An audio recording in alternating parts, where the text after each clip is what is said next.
So in this question is about two isomeric alcohols. Two alcohol isomers of alcohol are there, and the total mass is 60 gram per mole. So we can work out how many carbon atoms are there from this mass of 60,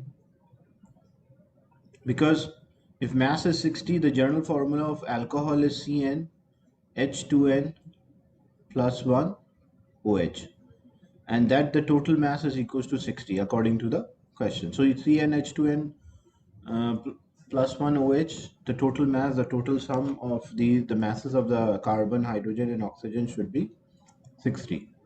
So when we work out the total mass, like mass of carbon is 12, and there are n carbons, so this will be 12n.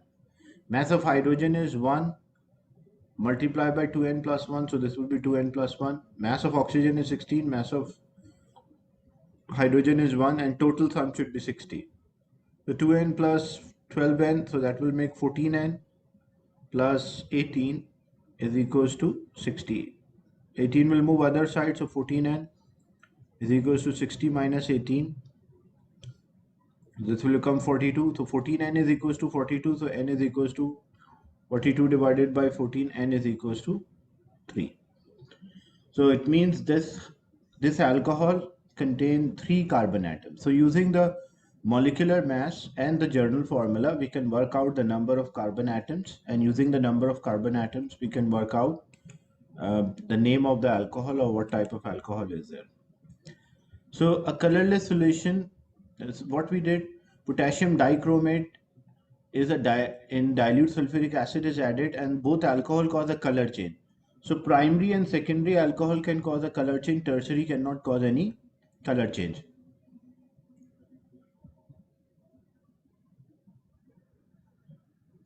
And then what happened? A colorless liquid B is distilled from a mixture containing alcohol X.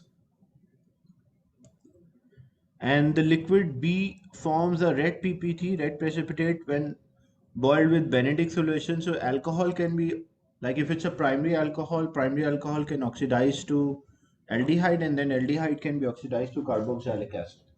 Or a complete oxidation, we'll use a reflux condenser in which we'll completely oxidize primary alcohol. So liquid B, a colorless liquid B is distilled from a mixture of alcohol X. So alcohol X is oxidized and it formed liquid B, and liquid B give a positive result, shows a positive result with Fehling or Benedict solution. So it gives an idea that liquid B is an aldehyde, because when we have aldehyde give a positive result with, so this alcohol oxidized to aldehyde. Otherwise, if it oxidizes to ketone, it does not cause any color change, because ketones cannot be oxidized, so it does not give a positive result with Benedict or Fehling solution. So we have to draw aldehyde here. So initially, the beginning, it was alcohol, a primary alcohol. That primary alcohol is oxidized to aldehyde, and there should be 3 carbon, because in the beginning of the question, alcohol is having 3 carbon. The displayed formula, we should represent all the bonds. So when you're writing or drawing the structure, read the question properly, that what structure they want. If they want displayed formula, then you should represent all the bonds present in the structure. And name the alcohol X, which alcohol. So basically it will be a primary alcohol or 3 carbon and OH with the first carbon. So propane 1-ol.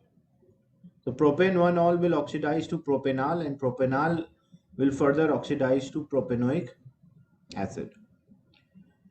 Then a colorless liquid C is distilled from a mixture containing alcohol Y. Alcohol Y, it means, because it does not, the liquid C does not react with Fehling or Benedict solution. So liquid C, which is a product of alcohol oxidation of alcohol Y, that is a ketone. So liquid C is ketone, or 3 carbon ketone with the 3 carbon, it is propanol. And which alcohol will be there?